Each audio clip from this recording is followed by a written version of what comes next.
like to share a story of something I was unpacking recently. And it's around social media and sharing and what is appropriate, the faces that we show and share and put out there to the world. And how this unfolded was, I had quite a tough emotional day, and I felt this really clear, strong impulse that I wanted to share at the end of the day, like when I was feeling still quite raw and tender, that I wanted to share some of this experience. Anyway, so I made a video and then sat with it, and I was like, oh my goodness, do I want to put this out in the world? And what does this say about me? And is this oversharing? Is this too much? And I was in a very vulnerable state, so I didn't post anything. I sat with it and I spoke to some friends, and I really kind of, does this feel right to put it out there? Does it feel authentic? And anyway, I didn't post it. And what came to me was actually, it felt incomplete. That when I posted a video of me in quite a vulnerable and raw emotional state, speaking about some hard stuff that included tears and smiles and laughing, but it felt incomplete. I was like, wow, when I put this out there, what is this? You know, how is it going to be read? How is it going to be taken? And I realized as I sat with it, what was far more important was I wanted people to see aspects of me, you know, not only that moment, but also the moment where I am just feeling so grateful, like this moment, and sitting in my garden, and it's the most beautiful day, and feeling whole and feeling loved. I want you to see this too. And then I want you to see the moment where I'm uncertain, and I want you to see the moment where I'm standing on stage and feeling powerful and delivering my message to the world. And I want you to see my face in the moments when I'm just in a blissful interaction with my friends.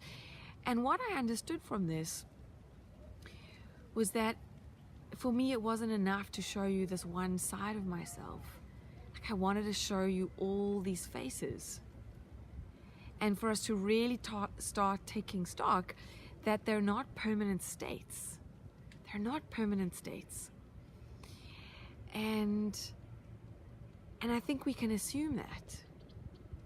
We can look at someone and then kind of class them and use that as our reference point.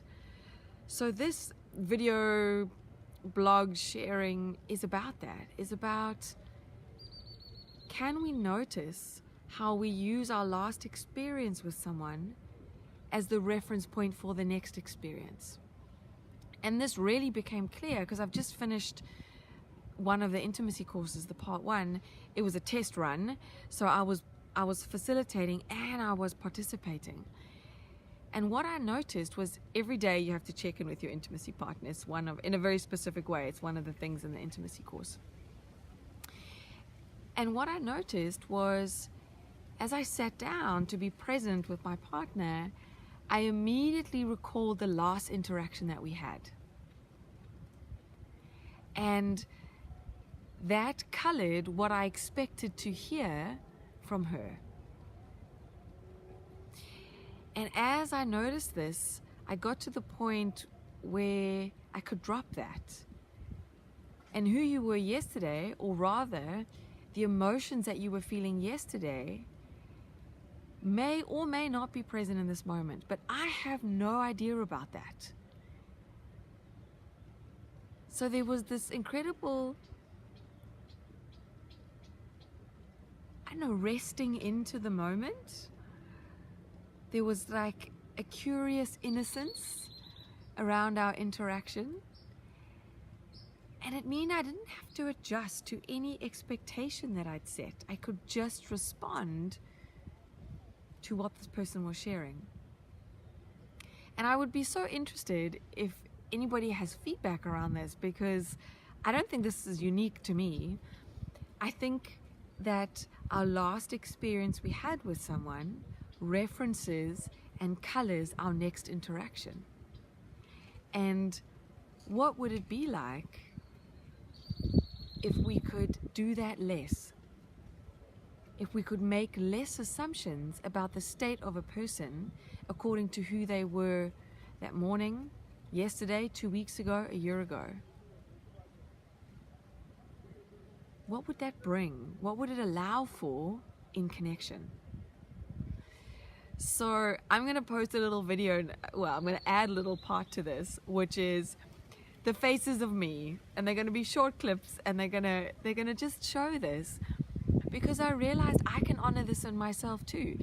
The moment where I was feeling raw and broken, it's not who I am. It's simply what I was experiencing then. And I can also give myself credit for my resilience and my joy and my blissful moments and my sad moments and my heartache and my chilled moments and my relaxed moments.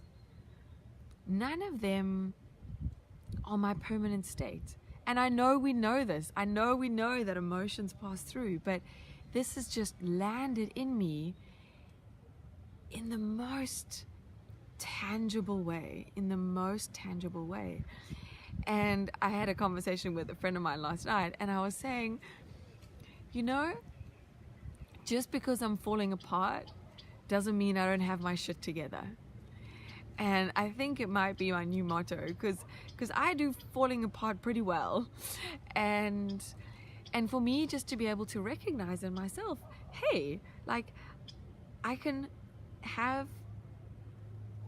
a time and a space where I really break, where life feels really darn tough. And I can lean into my own resilience and go, but hey, I also know how to move through this.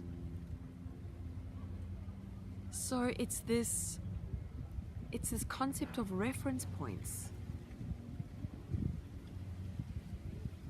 When we interact with another and with ourselves, the fact that I was feeling that yesterday, it may have influence, but it's not indicative, and it doesn't mean that is how I'm feeling today. There is such grace in this. There is such grace in this. Really fully grasping this movement through us. For me, with myself, because sometimes I have big feelings and I think I'm never going to see the end of this, and I'm never going to get out this place I'm in. Or I'm feeling so much joy and I'm thinking, oh, I want to hold on to this because I don't want it to go. But how much freedom and relaxation in my being, in my body, when I can just go, oh, this is here now. This is here now. So how aware are you of your reference point? How aware are you of your last experience, the reference point created there, and how much that is influencing your perception and your interaction with a person now? Because sometimes I think we can see things that aren't there, and I can think we can make assumptions. And in making those assumptions, we miss each other. So this is all about, let's miss each other less. Let's notice our reference points. Let's notice our reference points. When we meet with another, we go, last time she was here, and I'm assuming she's going to be in the same place. And then letting it go. And just being with the person that is in front of you and whatever emotion, feeling, state is arising. I feel completely liberated, and it may sound such a simple and silly thing, but it feels remarkable in my being. It feels remarkable to be able to sit in front of someone and just be like, wow, who are you now? Who are you in this moment? It feels joyful, it feels freeing, and it feels so deeply compassionate. So enjoy witnessing this next little clip of me in all my various states.